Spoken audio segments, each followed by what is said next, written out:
Hello everybody, I am greeting you from my cottage. Do you understand the word cottage? Cottage is a house, usually in the nature, and people go there at the weekends. Today we will start new unit number 7. And today's lesson is at the bus stop. Dnes začneme novou lekci, 7. lekci, a dnešní téma se jmenuje Na zastávce. Naučíme se nová slovíčka, budou to slovíčka popisu lidí, bude tam vlastně jedno zvířátko, ale budou to názvy lidí. Naučíme se nová slovíčka, jak jsem říkala, a novou písničku. Let's start! 7. lekce začíná na stránce 48. O jaká nová slovíčka dnes půjde? 7. lekce bude zaměřená na popis osob, jak kdo vypadá. A my se nejprve s názvy osob seznámíme. Žena se anglicky řekne a woman. A woman. Máme zde i, jak se řekne pes, no tak to už známe hodně dávno. A dog. A dog. Kluk se řekne a boy. A boy. Dítě se řekne a baby. A baby. Také se někdy toto slovíčko používá i malinko v přeneseném významu, že si takhle říkají mezi sebou třeba miláčku, takže když řekne nějaký chlap, nějaké paní nebo kluk nějaké holce my baby, tak tím nemyslí, že by jí říkal, že jsi moje dítě, ale dalo by se to přeložit třeba jako můj miláčku. A man znamená muž, ale také to znamená člověk. A man. A poslední nějaká dívka, holka se řekne a girl. A girl. Teď si poslechneme zvukovou nahrávku správné výslovnosti. Budou nám říkat kvizy s jazykem nová slovíčka. Prosím, opakujte po nich. Point. A woman. A dog. A boy. A baby. A man. A girl. Tak, tato slovíčka, jako vždy, budu ráda, když si přepíšete do slovníku a naučíte se je nejenom říkat, ale i psát.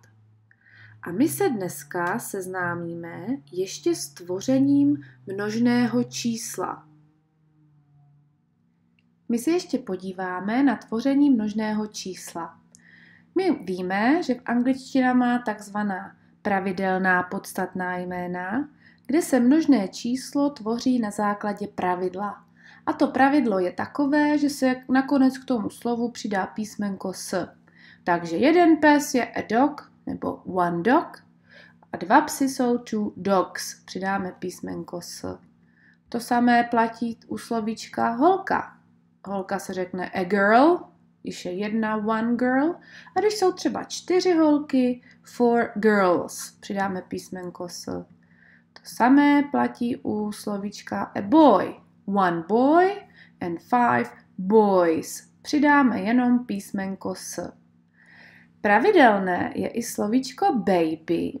Přidává se také písmenko s, ale pozor, pokud to podstatné jméno končí na tvrdé i a předtím je souhláska, tak se nám to tvrdé i změní na měkké a přidá se s. Takže se to potom píše takhle babies.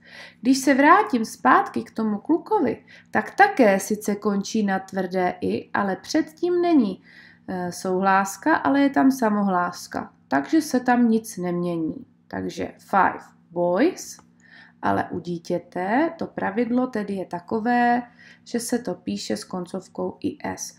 4 babies. Tak toto všechno byla pravidelná podstatná jména a množné číslo se tvořilo na základě pravidla.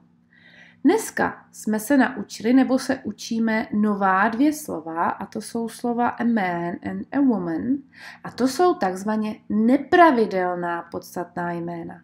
Tam to množné číslo se netvoří na základě žádného pravidla, prostě je to jiné slovo, které se musíme naučit. Takže jeden muž nebo člověk se řekne a man, píše se to s písmenkem a množné číslo není s žádným s, nikde nic takové s tam není. Je to v podstatě jiné slovo, píše se to s písmenkem a je tam rozdíl i ve výslovnosti. 3 men. Takže a man, 3 men. U ženy, co se týče psané podoby, tak je to podobné nebo v podstatě stejné. A woman, na konci se píše man. U psané podoby u ženy se změní a na písmenko ale pozor, výslovnost je women.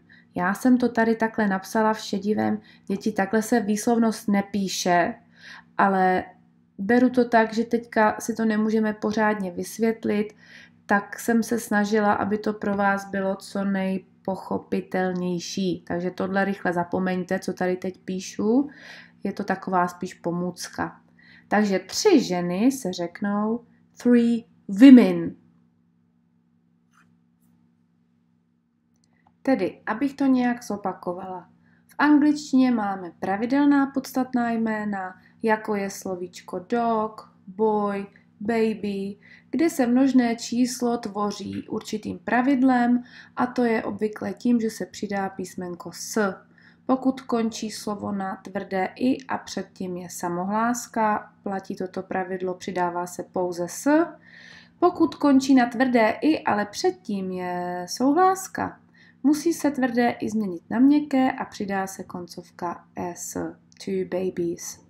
Potom máme nepravidelná podstatná jména, kde množné číslo je vlastně jiné slovo. V našem případě máme 2 nová slovíčka one man, 3 men.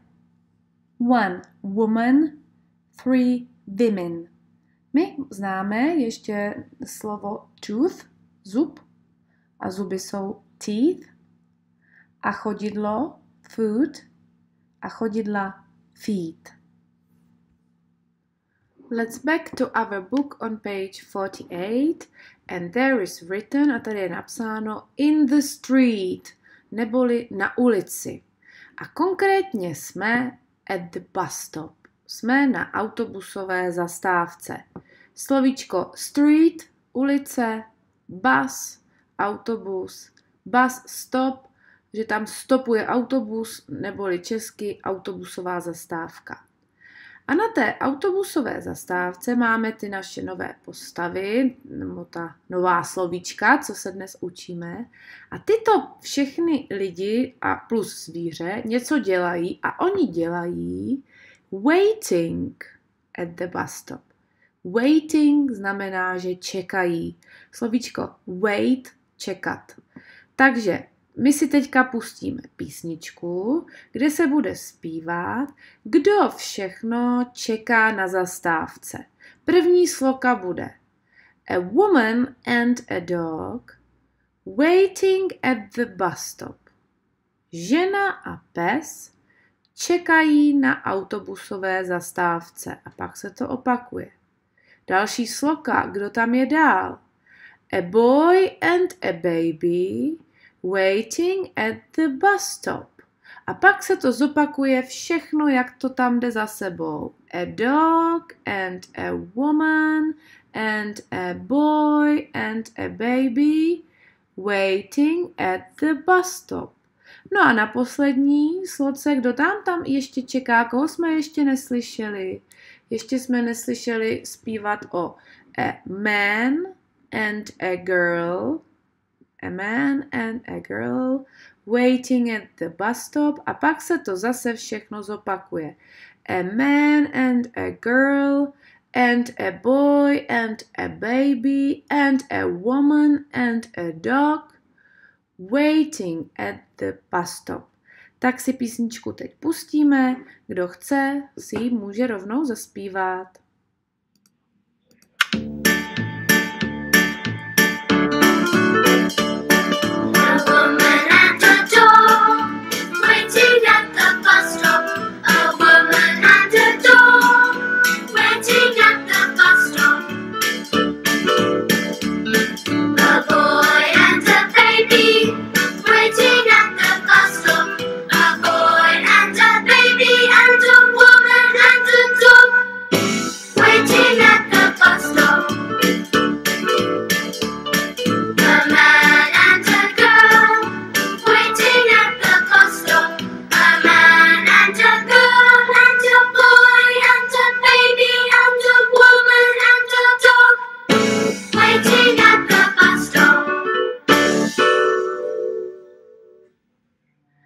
Open your activity book on page 62 and there we've got 2 exercises.